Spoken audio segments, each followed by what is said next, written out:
Okay, my guest is Jim Rothstein. He's a former New York police detective who has worked hard over his life to try to understand what he calls the biggest terrorist problem in our country, and that's the kidnapping of our children.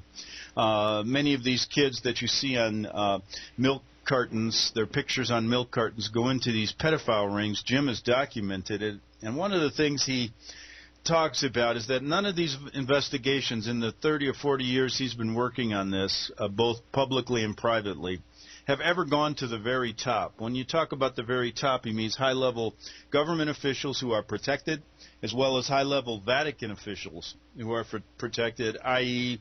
a former late Cardinal Spellman, who Jim investigated, who was the head of the Archdiocese in New York. And we talked about that in past shows. But I first wanted to get Jim's comments regarding, I've never asked Jim these questions regarding state agencies like Children and Family Services. We see that a lot of abuse goes on there, Jim.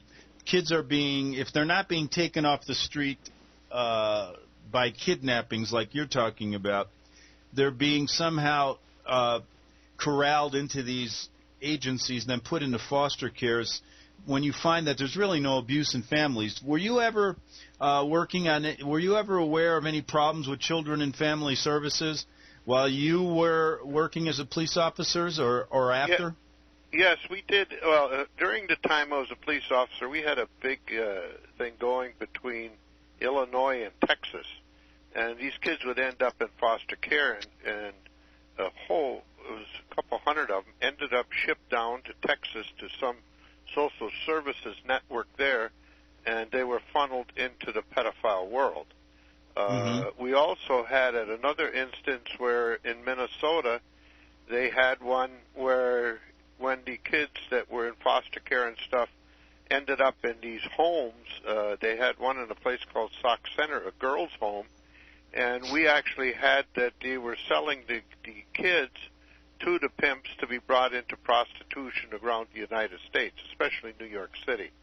And I have many, many calls where it seems like there's a manual written on how this works. They get into divorce court or somehow get to where they can grab the kids, and then the kids end up into all kinds of different networks. Some of the people are legitimate, but there's a lot of corruption in that, where people have no clue what they're doing, are taking kids and just sending them to homes that are no better, or in most cases worse than where they came from. Exactly. And what I wanted to emphasize for the next few minutes is this growing problem in all these child services organizations in each state. And what the real problem began when laws were passed that gave financial incentives to states from the feds based on how many children were in their system. So what they started to do, when you see this pattern, is that they began to just corral as many kids as they can and then trump up abuse charges, fraudulent documents, people lying about what the situation was with the families, just to get kids into their system so that they could keep the system functioning, get more federal money, and then in the case you're talking about, a lot of these kids either end up in abusive foster homes or are funneled into these pedophile rings. Did you ever see, when you were, or since you left the police department, do you see a concerted effort to keep these systems running like this all around the states? And how come people can't stop what's going on with these laws that have been passed that are very wrong? Well, the people that pass these laws, a lot of them have ulterior motives, and those that don't haven't got a clue what's happening. And people shouldn't allow this. I mean, we should stand up for what's right. And you'll find it's awful hard for people to stand up. Many times they are threatened and, that they're going to go to jail for not taking care of their kids and that. But the most important thing to look here is follow the money. Where is the money going? It just goes on and on. The more money they make, the more they got, and they don't really care what happens to the kids in many cases. Right.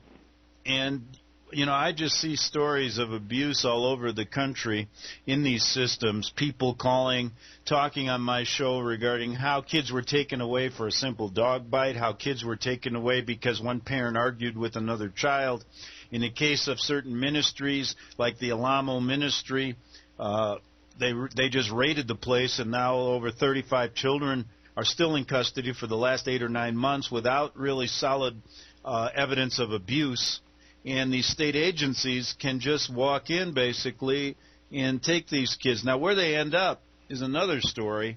Some I've documented have been abused in these foster homes, some even killed, and others somehow are missing and not on the state rolls. In Florida, it was documented by a group there that thousands of children have not been accounted for over the years. They don't know where they're at. Well, that's so why I assume they end up in the pedophile rings that you investigate. Yes, a lot of them do, and I think it would be nice if somebody had the courage to inventory this and do an accounting of each and every child that's ever been in the system and see where they are. I think you'd have one of the biggest scandals in this world. Years ago, they'd just throw them in a foster home of some kind under the guise of an orphanage, and they would, if they were lucky, they survived. And some of probably the worst people I dealt with were victims, and then themselves became the pedophiles and stuff that worked on it that came out of these.